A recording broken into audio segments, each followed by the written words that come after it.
and welcome to the red carpet premiere of Second Edition News. We have a star-studded lineup for you guys, starting with news, and there's some exciting stories going on in our own city of Edmonton.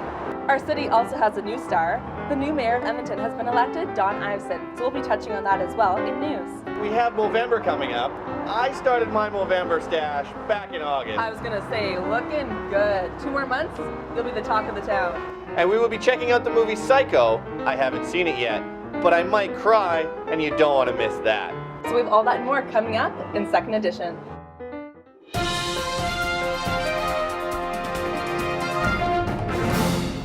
Hi, and welcome to Second Edition. I'm Tamara Canoe. And I'm Brett Morton. Edmontonians have elected their 35th mayor on Monday evening. They also have elected 6 new city councillors. It appears Edmontonians want some change.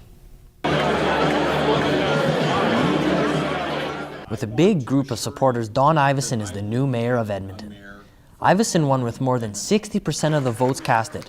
34% of Edmontonians came out to vote, just 1% increase from 2010. A united city to accomplish everything that lies. Iveson is very proud to be the new mayor of Edmonton. This is my vow to you. A new bill has been designed to protect canine police officers. The bill states that any offense against an animal officer is punishable by up to 5 years in prison. Quanto, a police dog, was stabbed to death while in pursuit.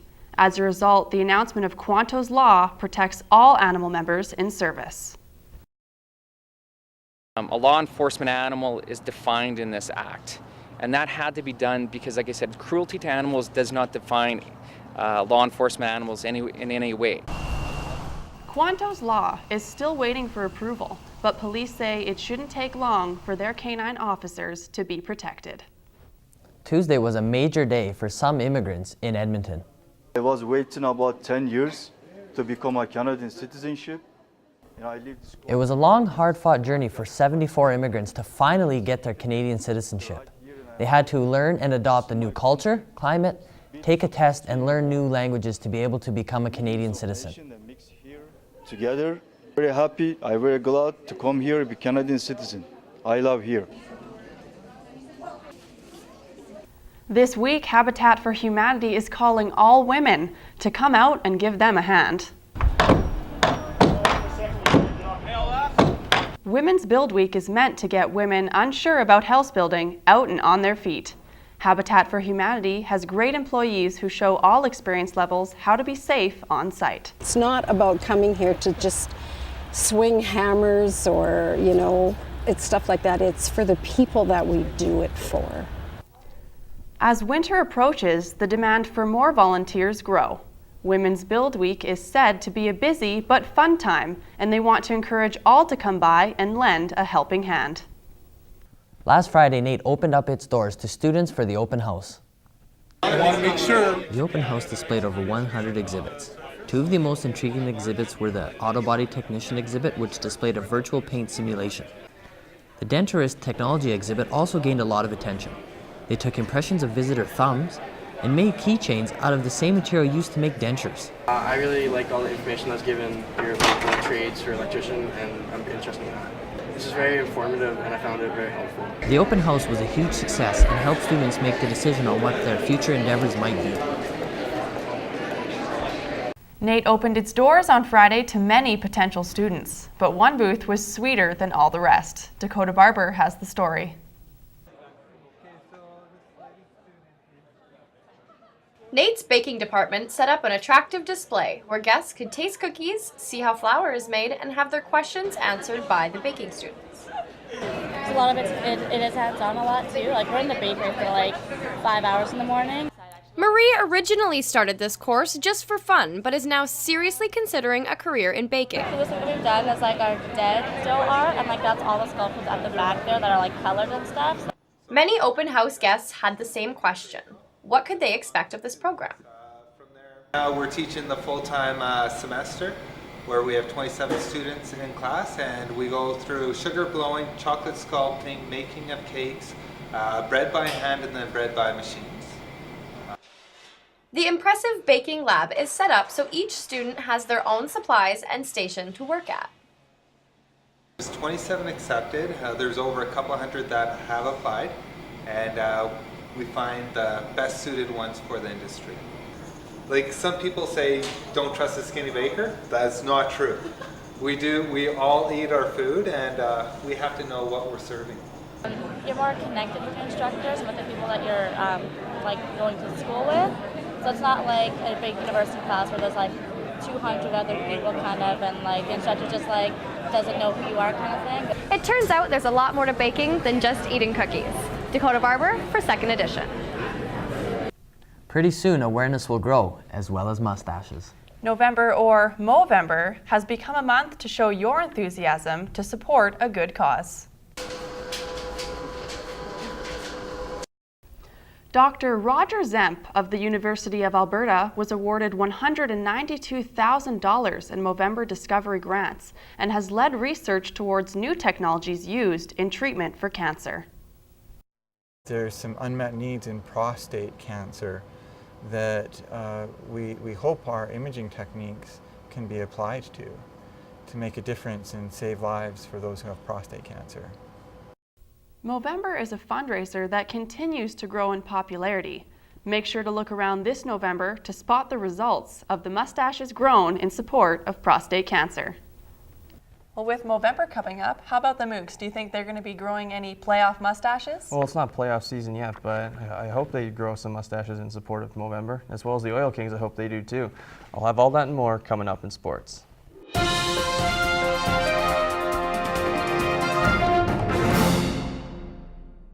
The men's hockey team was back in action Friday night against State. It marks their first meeting of the year since their battle in the ACAC Championship last year.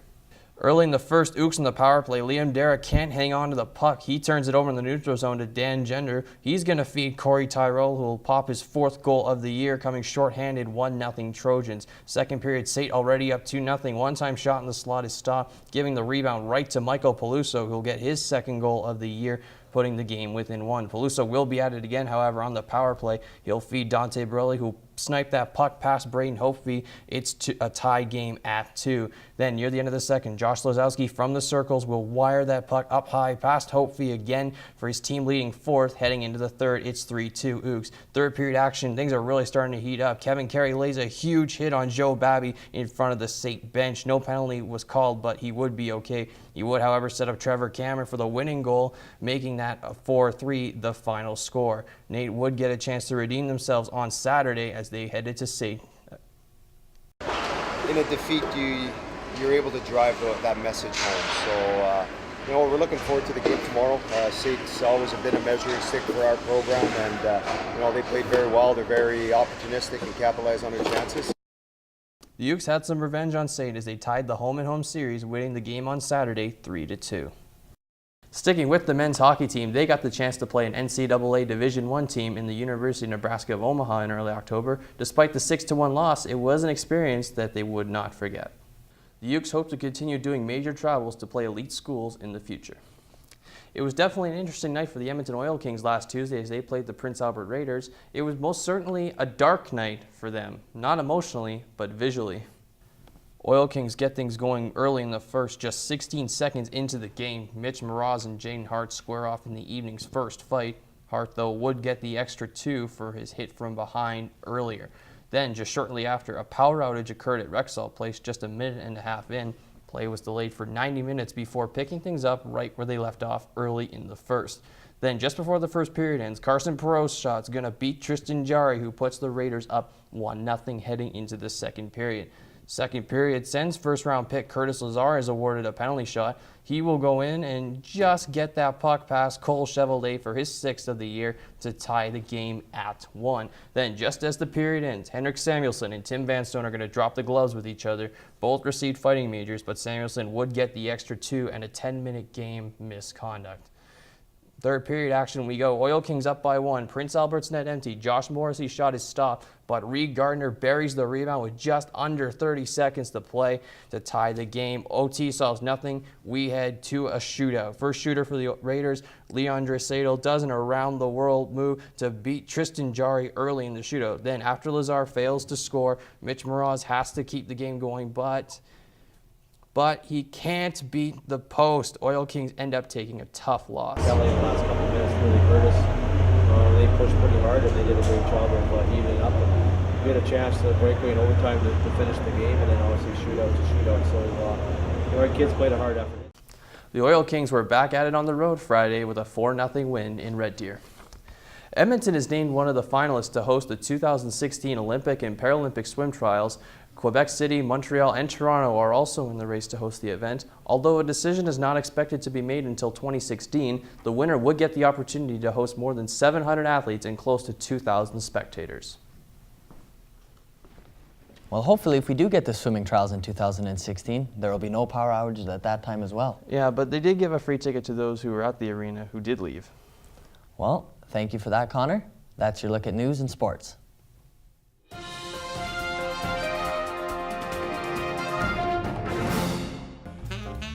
So Spencer, before coming to the movie, what did you get up to today? Well, Andrea, I actually decided I was going to research a bunch of old facts about classical Hollywood.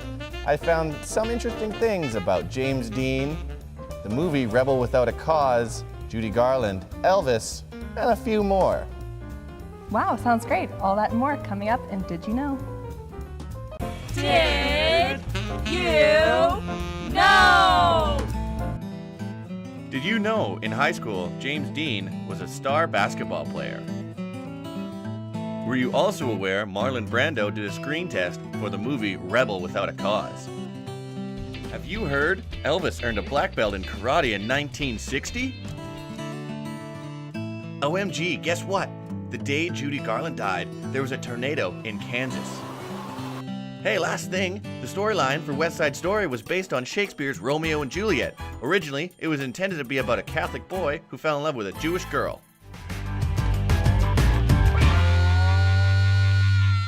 Those are some really cool facts that you shared with us, Spencer. I never knew that West Side Story was kind of a modern day Romeo and Juliet. Yeah, well, researching all those facts made me quite hungry. So we are going to take a quick commercial break, but afterwards I believe we have something quite interesting that you got up to. Yeah, I actually went to Ernest and learned some really cool tips from a chef so you can throw the perfect Hollywood party. All that and more coming up after the break. From the ashes, Hell's Bock brewed to a perfect 6.66%. Beautifully light, yet inspired by the dark. A Bock, German for goat, would inspire the perfect combination. Half heaven, half hell, and 100% delicious. Hell's Bock.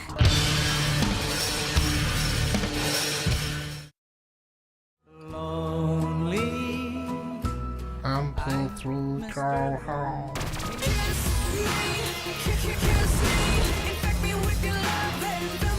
NR92, the station for the students, no matter what galaxy you come from. This town ain't big enough for the both of us. That's right, I'm the superior beverage. We'll see about that. Hey look, Big Rock, my favorite. Woohoo! More desirable than any other beer. NR92 takes you here. Or here. Or here. You're everything. When really you're here. Anything can happen with NR92. He really needs this putt to win the championships.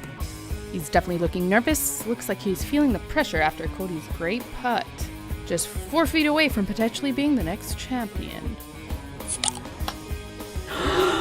Oh, and that should have been an easy putt, but it was so close.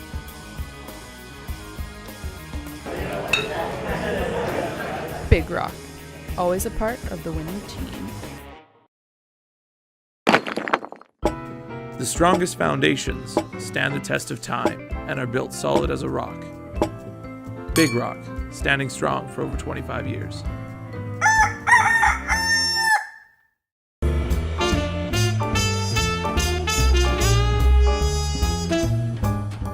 Hi, welcome to Cooking with Ernest. I'm Andrea Creelman, and joining me today is Chef Jan Abia. Thank you for joining us. So today he's going to teach us a really cool concept that you can also do at home. It's called tempering eggs with hot cream, and it's kind of the backbone to all your fancy desserts that you pay a lot for at restaurants, so you can just do it at home. So yeah, let's get started on that. So what's kind of the first step to do this concept? The first step is simply separating your egg yolks and your egg whites. Because all you want to use is your egg yolks. They're rich and they're actually what binds everything with the proteins and thickens them. Okay. The next step is heating your cream. So what you're going to do is heat it to about 170 just to break down any of the enzymes that exist in the cream. And then what you're going to do is lightly whisk your eggs. Okay, no problem. What's that? Is that good? Yeah, that's good. Perfect. So from there, I'm just going to get you to keep whisking. for We're going to add the hot cream a little. All right. And that way the eggs don't become scrambled. Oh, perfect. Look at that. Oh, spilling. That's all right. It's a right. really easy technique. A lot of Yeah. chefs have a little trouble with it every now and again. But it's the basic technique to making your ice creams, your brulees, Delicious. and some sauces. Look at that. Oh, beautiful. Perfect. You're a chef in the making. All right, I try. So if you can't use milk, or cream, sorry, can you use milk as well? Is that okay to use? Or? What you want to use is a high-fat product. Okay, so definitely. Cream or even cereal cream is good. Okay, yeah. You can use other ones, but it might not be as rich. Okay, fair enough. And so after this, right. we're going to add it Do right your back to the thing. pot. And we're going to bring that up to a temperature. If you're making creme brulees, what you do is just take this hot mixture you just made and just put it right into your mold. Perfect. If you're making an ice cream, we're going to bring it up to about 170, 175. Okay. And we're going to let that cool, and then we're going to turn it into actual ice cream and have a delicious frozen treat. Perfect. And can you add any flavoring while you're doing this process as well, or do you wait for after? Oh, you can add it right when it's hot. Okay. Any puree, alcohol, chocolate, Oh. whatever you like. Vanilla, anything? Oh, vanilla. Always vanilla. Nothing wrong with vanilla. Excellent. All right. Just keep stirring there. Yeah, So how long just do you gonna- want to stir this for? Do you just want to? You just want to keep going. Usually Okay. have a thermometer ready to go just to Okay. see the temperature on it. All right. Well, thank you so much for showing this concept. It's so easy to do. And yeah, thanks for tuning in. And you can all make your custards at home.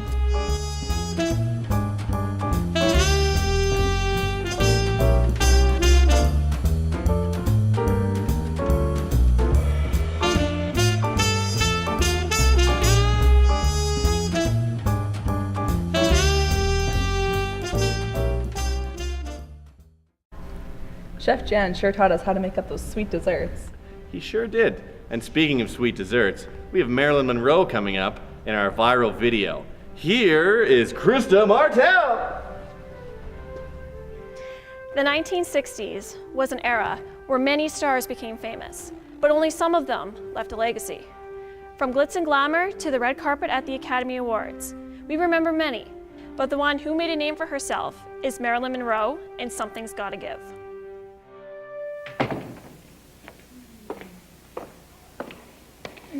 In this raw outtake footage from Something's Gotta Give, Marylin Munroe is featured with Dean Martin. The scene shows Dean confronting Marylin about her fidelity with another man. This was one of the most talked about unfinished films in Hollywood history. The raw footage, including this one, remained unseen for many years. Adam and Eve. I was afraid you'd misunderstand about that. What's to misunderstand? A man's wife spends 5 years on an island with a strange man. Would you like it any better? 8 weeks into production, Marylin would be fired. 2 months later would be her death. You don't understand. You see, in the first place, he broke his leg getting our boat through the surf, and he was laid up for 6 months.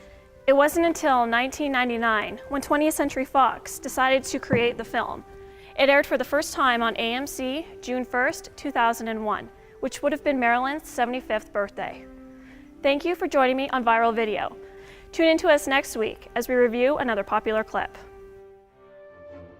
I'm so excited to watch Psycho. Alfred Hitchcock. What an amazing director. Aren't you excited, Spencer? Hasn't even started yet. Oh, no.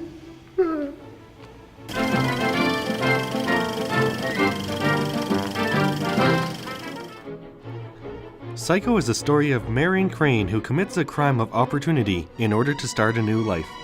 While on the lam, Marion finds herself stranded at the sinister Bates Motel, and if you've ever seen the shower scene, you'll know that things don't end well.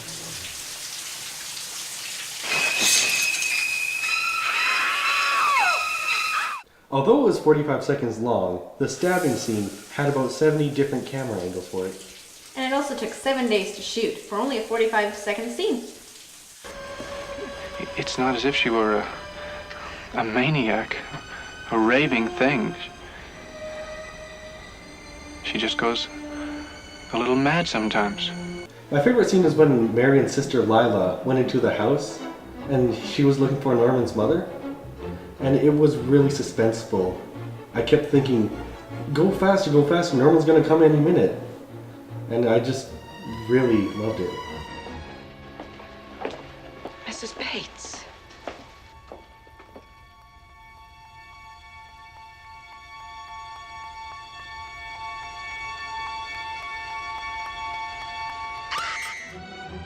We give Psycho 4.5 Oscars out of 5. So you like suspense movies and Hitchcock movies, you're gonna love Psycho. Wow, what a great premiere of second edition. Oh, I know. That movie made me never want to shower again. Ugh. Yeah, I might want to get on that sooner than later.